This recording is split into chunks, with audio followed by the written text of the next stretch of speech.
দর্শক, রংপুরে ৪ জনের মৃতদেহ উদ্ধারের ঘটনার বিষয়ে আরো তথ্য জানাতে আমাদের সাথে যুক্ত হচ্ছেন সহকর্মী শাহ বাইজিদ আহমেদ। বাইজিদ, এই ঘটনার সর্বশেষ কি তথ্য আছে আপনার কাছে? সেখানকার সাধারণ মানুষ এবং পুলিশ কি বলছে? এই ঘটনা ইতিমধ্যে কিন্তু নগর জুড়ে চাঞ্চল্যকর অবস্থা সৃষ্টি হয়েছে এবং জেলা স্কুলের সামনে বেলা 11টায় মানববন্ধন ডেকেছে জেলা স্কুলের শিক্ষার্থী ফোরাম। পাশাপাশি কারমাইকেল কলেজ, সেখানেও মানববন্ধন ডাকা হয়েছে 12টায়।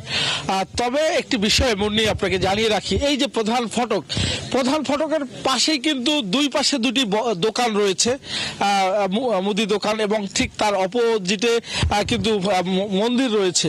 একেবারে ঘনবসতিপূর্ণ এলাকা, যেখানে বাসার ছাদ থেকে বা বাসা থেকে একটা চিল্লান দিলে 100 পরিবার শোনবার কথা, সেই জায়গায় এই হত্যাকাণ্ড। এই ঘটনাটাই ভাবিয়ে তুলেছে রংপুরের মানুষকে। এর আগে চারটি হত্যাকাণ্ড এবং এই গুরুত্বপূর্ণ সময়ে এর আগে কিন্তু এই মানুষ দেখেনি রংপুরের মানুষ, এবং তারা বলছে যে অস্থিতিশীল পরিবেশ তৈরি করবার জন্য এই ঘটনা ঘটেছে এবং পুলিশের পক্ষ থেকে সর্বোচ্চ উদ্যোগ নেওয়া হয়েছে। গতকালকে রাতে 3 জনকে আটক করা হয়েছে, 3 জনকে জিজ্ঞাসাবাদের জন্য আটক করা হয়েছে।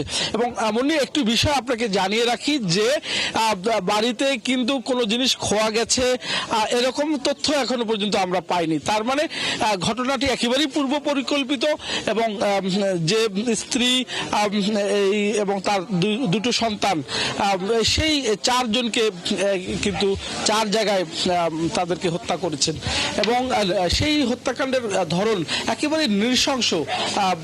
রংপুরের গোয়েন্দা পুলিশ বলছে যে এরকম নৃশংস হত্যাকাণ্ড অবশ্যই একটি উদ্দেশ্য নিয়েই ঘটানো হয়েছে। নিছক কোনো ছোট। শাহ বাইজিদ আহমেদ, আপনি আছেন, খবর রাখতে থাকুন, আমাদের সঙ্গে থাকবে নিশ্চয়ই। এই বিষয়ে পরবর্তী সংবাদ সংযোগে আরো জানবো। দর্শক, রংপুরের তালাবদ্ধ বাড়ি থেকে একই পরিবারে 4 জনের মরদেহ উদ্ধার।